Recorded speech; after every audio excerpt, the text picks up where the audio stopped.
मी सारिका. मी एका अकॅडमीमध्ये शिक्षिका होते. माझ्या घराच्या काही अंतरावरच माझी एक मैत्रीण राहत होती. अनुष्का माझ्याहून वयाने थोडी मोठी होती. ती विवाहित होती. तिला एक मुलगाही होता. फार कमी वेळात आम्हा दोघांची चांगली ओळख झाली होती. ओळखीमधून मी काय काम करते हे तिला माहीत झालं. तसं ती मला तिच्या घरी तिच्या मुलाची ट्युशन घ्यायला बोलावू लागली. रोज संध्याकाळी तासाभरासाठी मी अनुष्काच्या मुलाला ट्युशन शिकवायला जात असायचे. तो 12वीत शिकत होता. त्याला मॅथ फार जड जायचं. खास करून गणिताचे क्लासेस तो माझ्याकडून घेत होता. अनुष्काच्या मुलाचं नाव समीर होतं. काहीच दिवसात त्याची व माझी चांगलीच गट्टी जमली होती. अनुष्का व माझी चांगली मैत्री असल्यामुळे समीरच्या ट्युशनची मी तिच्याकडून जास्त फी घेत नव्हते. तसे तर मी तिच्याकडून एक पैसाही घेणार नव्हते. पण अनुष्का ऐकायला तयार नव्हती. म्हणून मी तिच्याकडून समीरच्या कोचिंगचे अर्धेच पैसे घेऊ लागले. अनुष्का मला सांगायची की तू जेव्हापासून समीरची कोचिंग घेत आहे तेव्हापासून त्याचा अभ्यासात चांगलं मन रमू लागलंय. नाहीतर याआधी त्या महागड्या ट्युशनमध्ये असताना ना तो वेळेवर अभ्यास करायचा ना त्याचे मार्क्स ठीक यायचे. आता अनुष्काने माझा चांगलाच घरोबा झाला होता. मी माझ्या घरी एकटीच राहायचे. माझं अजून लग्न झालं नव्हतं. याउलट अनुष्काचा चांगला सुखी संसार चालला होता. पण एकदा अचानक तिच्यात व तिच्या नवऱ्यामध्ये काहीतरी बिनसलं. मी जेव्हा संध्याकाळच्या वेळी अनुष्काच्या घरी समीरला शिकवायला गेले तेव्हा मला अनुष्का घरी दिसली नाही. मी समीरकडे अनुष्काची विचारपूस केली तर तो म्हणाला, काल रात्रीपासून आई बाबांमध्ये फार भांडणं चालली आहेत. मी कॉलेजमधून घरी आलो तर आई मला घरात दिसली नाही. आई तर मला एकट्याला सोडून तिच्या माहेरी निघून गेली. घरात आईवडिलांचं भांडण पाहून समीरच्या मनावर काय परिणाम झाला असेल ते मी जाणून होते. तेव्हा मी त्याला समजावतच म्हणाले की तू अजिबातच चिंता करू नकोस. तुझी आई काहीच दिवसात घरी परतेल. नवरा बायकोचं भांडण जास्त दिवसांचं नसतं. तेव्हा माझ्या समजवण्याने समीर समजला तर होता. मी रोजप्रमाणे त्याची ट्युशन घेतली व तिथून माझ्या वेळेत घरी जाऊ लागले. जात्यावेळी समीर म्हणाला, आंटी आई तर माहेरी गेली आहे. ती आता कधी परत येईल ते मला माहीत नाही. आता घरात ना मला काही स्वयंपाक बनवता येतो ना बाबांना. मला तर बाहेरचं काही खाल्लं की लगेचच ताप चढतो. तू आमच्या जवळची आहेस म्हणून मी तुला एक रिक्वेस्ट करू का? प्लीज आजच्या दिवस तू आम्हाला स्वयंपाक बनवून देशील का? समीरची रिक्वेस्ट ऐकून मी त्याच्याजवळ जात त्याचा गाल खेचला व त्याला म्हणाले, रिक्वेस्ट करण्याआधी तुम्हाला आपलं म्हणून हाक मारलीस ना? मग आपल्या लोकांना अशी रिक्वेस्ट करायची नसते. आजपासून जोपर्यंत तुझी आई घरी नाही तोपर्यंत मी तुमचा स्वयंपाक बनवून देईन. अनुष्काचा परिवार हा माझाच परिवार आहे. तेव्हा मी तिथे काही वेळ थांबून 2 जणांचा स्वयंपाक तयार करून माझ्या घरी निघाले. पुढे 2-3 दिवस उलटले. मागच्या 2-3 दिवसांपासून रोजच मी अनुष्काच्या घरी तिच्या मुलाचा आणि नवऱ्याचा स्वयंपाक बनवायला जात होते. तिथे जाण्यामुळे माझा जरा एक्स्ट्रा वेळ जाऊ लागला होता. माझ्याकडे माझ्या स्वतःच्या कामांसाठी वेळच उरत नव्हता. घरी उशिरा आल्यावर माझा स्वयंपाक बनवून मला उद्याची जॉबला जाण्याची तयारी करावी लागायची. आता एक्स्ट्रा काम वाढल्यामुळे माझी फार धावपळ सुरू झाली होती. एके दिवशी अनुष्काच्या नवऱ्याला माझी ती धावपळ दिसली.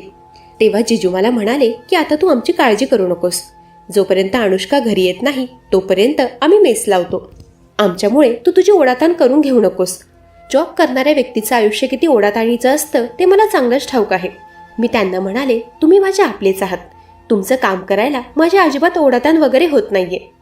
तेव्हा त्यांनी मला सांगितलं की त्यांना काही दिवसांकरिता बाहेर गावी जायचं आहे. समीरला ते त्यांच्या कोणा मित्राकडे ठेवणार आहेत. आता काही दिवस तुला आमचं काम करायची गरज नाही. तेव्हा मी त्यांना म्हणाले, तुम्हाला हरकत नसेल तर समीरला माझ्या घरी ठेवाल का? मी असं बोलताच समीरही त्याच्या बाबांकडे हट्ट करू लागला की मी आंटीकडेच थांबणार. मी तुमच्या कोणा मित्राला ओळखत नाही. समीरचा हट्ट पाहून त्याच्या बाबांनी त्याला माझ्या घरी ठेवण्यास होकार कळवला. दुसऱ्या दिवसापासून जोपर्यंत समीरचे बाबा घरी येत नाही तोपर्यंत समीर माझ्याकडे राहायला आला. सकाळी माझी जॉबला जाण्याची व समीरची कॉलेजला जाण्याची वेळ एकच होती. दुपारी मी 1 वाजता घरी यायचे. समीरलाही घरी यायला 1 वाजत असायचा. दुपारच्या जेवणालाही आम्ही सोबतच बसायचो. मी समीरला माझ्या मुलाप्रमाणे जीव लावू लागले होते. पण त्याच्या मनात असे काही विचार सुरू झाले होते ज्याचा मला जराही अंदाज नव्हता. दुपारच्या वेळी समीरचा घरात वेळ जात नसायचा. तो हळूहळू बोर होऊ लागला होता. आता मी पूर्ण वेळ त्याच्या आजूबाजूला राहू शकत नव्हते. मला दुपारच्या वेळीही अकॅडमीमध्ये जावं लागायचं.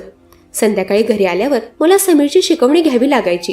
त्याची अपेक्षा असायची की मी संध्याकाळी घरी आल्यावर त्याच्यासोबत थोड्या गप्पा गोष्टी कराव्या. पण मला ते शक्य नव्हतं. समीरला अजून थोडं बिझी करण्यासाठी मी एकदा त्याला म्हणाले की समीर, तुझी उंची चांगली आहे. तू जिम वगैरे जॉईन करायला हवी. माझ्या ओळखीत एक जिम आहे. तुला हरकत नसेल तर मी तुझे तिथे ॲडमिशन करून देते. म्हणजे तुला घरात बोर होणार नाही आणि तुला चांगल्या सवयीही लागतील. समीरने जिमचं नाव ऐकताच लगेच होकार भरला. तो म्हणाला, आंटी तू किती मनकवडी आहेस. मी माझ्या बाबांना कधीपासून सांगत आहे की मला जिम जॉईन करून द्या, पण ते माझं बोलणं मनावर घेतच नव्हते. त्यांचं मत आहे की मी अजून लहान आहे, पण मी आता लहान नाही हे तू बरोबर ओळखलंस बघ. बाबा तर त्यांच्या वयानुसार विचार करतात, पण तू तशी नाहीस. त्यावर मी म्हणाले, अच्छा म्हणजे तू माझ्यासमोर माझ्या जिजूंना म्हातारा म्हणतोयस तर. तेव्हा मजाकमध्ये समीर माझ्या शेजारी आला होता. त्याने हसता हसता माझ्या गळ्यात हात घातला. त्याच्याने ती नकळत झालं हे तर मी समजले होते, म्हणून मी त्याला काही बोलत बसले नाही. समीरने दुसऱ्या दिवसापासूनच जिम जॉईन केली. आता तो जिम करतो म्हटल्यावर त्याला प्रोटीनयुक्त पदार्थही खायला देणं गरजेचं होतं. ते मी त्याला रोज न चुकता देत होते. एकदा रात्री मी समीरच्या खोलीत त्याला दूध द्यायला जात होते. तेव्हा अचानक त्याच्या खोलीच्या दरवाजातच माझा पाय मुरगळला आणि मी जागेवरच पडले. मला पडलेलं पाहून समीर लगेचच धावत माझ्या जवळ आला. त्याने तेव्हा काहीही विचार न करता माझी मदत केली. तेव्हा काही वेळासाठी मी माझं दुखणं विसरले होते, कारण आजपर्यंत माझ्या दुखण्यात नेहमी मी एकटीच असायचे. माझी काळजी घेणारं, मला विचारणारं कोणीही माझ्या जवळ नव्हतं. तेव्हा समीर मला माझ्या खोलीपर्यंत घेऊन गेला. खोलीत येताच त्याने मला खुर्चीवर बसवलं आणि त्यानंतर तो माझ्या पायाला मलम लावून देऊ लागला. समीर मला मलम लावून देत असताना मी आपुलकीने त्याच्याकडे एकसारखी बघत होते. त्या दिवशी पहिल्यांदा कोणीतरी माझी काळजी घेत होतं. मी आता 30 वर्षांची होते, पण अजूनही मी बिना लग्नाचे होते. माझ्या आयुष्यात समीरसारखं काळजीवाहू कोणी नव्हतं. तेव्हा मी त्याला म्हणाले की समीर, तुला तर मी नासमज समजले होते, पण तू तर फार समजदार आहेस. तुझी मॅच्युरिटी पाहून मी तर आश्चर्यचकित झाले. त्यावर समीर म्हणाला, मी आता लहान नाही, मी आता मोठा झालोय. असं समज आता माझ्यात माझ्या बाबांप्रमाणे ताकद आलीये. समीरच्या बोलण्यावर मी हसू लागले.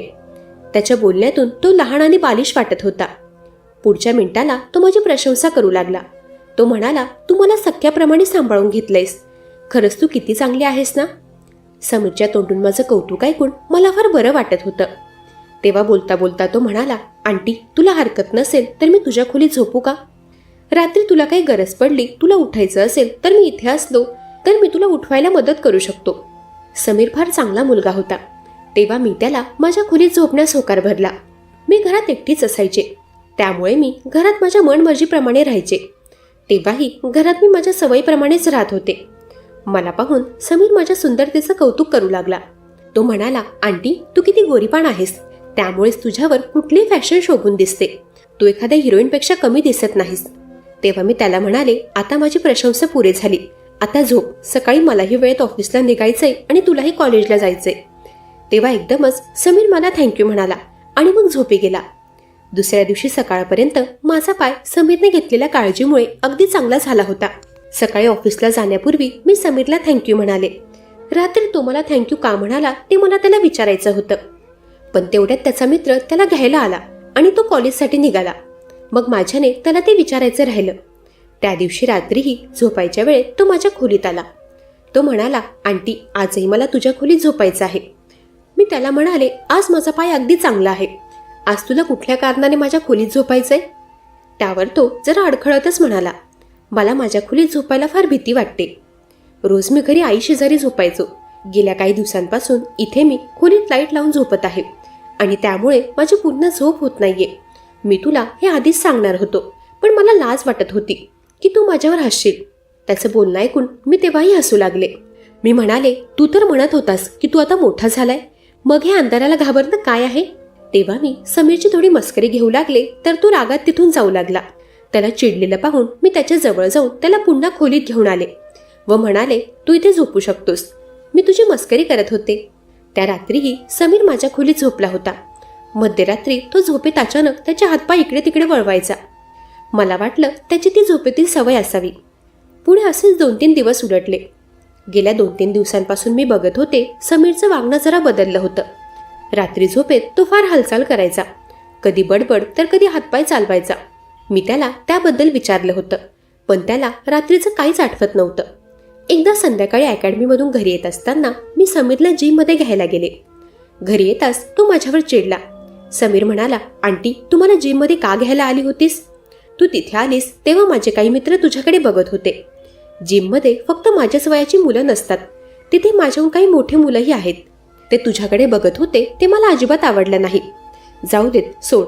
एवढंच लक्षात ठेव की आज नंतर तुम्हाला जिममध्ये घ्यायला येशील तेव्हा तू अजिबात अशा अवतारात यायचं नाही, कारण तुझ्याकडे कोणी बघितलं तर ते मला सहन होत नाही.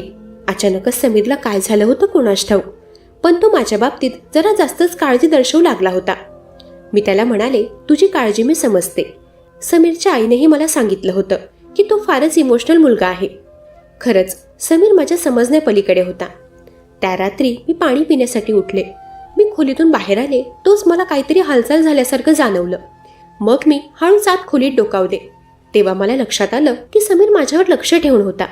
मला बघताच त्याने लगेच झोपण्याचं नाटक केलं हे तर मी समजले होते, पण एक वेळ मला असंही वाटलं की तो माझा भास आहे, म्हणून मी त्याकडे दुर्लक्ष केलं. दुसऱ्या दिवशी रात्री मी त्याला त्याच्या खोलीत जा म्हणाले, तर तो म्हणाला, आंटी मला अंधाराची भीती वाटते, हे तुला माहीत आहे ना, का तू मला चिडवतेस? त्याला वाटलं मी त्याला चिडवत आहे, पण मी खरंच त्याला त्याच्या जागी जायला सांगत होते. मला एकट्या राहण्याची सवय होती. मला वाटलं होतं समीरचे आईबाबा काहीच दिवसात घरी परततील आणि तोच विचार करून मी त्याला माझ्याकडे थांबण्यास होकार भरला होता. पण आता मला माझी मोठ्यागी महागात पडताना दिसत होती. पुढे 2-3 दिवसांनंतर भयानच घडलं. समीर म्हणाला, आंटी बघ ना, आई बाबा किती आनंदात होते आणि एकदमच त्यांच्या आयुष्यात असं कुठलं संकट आलं काय माहीत. गेल्या कितीतरी महिन्यांपासून मी त्यांच्यात प्रेम पाहिलंच नाहीये. तेव्हा मी त्याला पुन्हा समजावलं की होईल सगळं ठीक.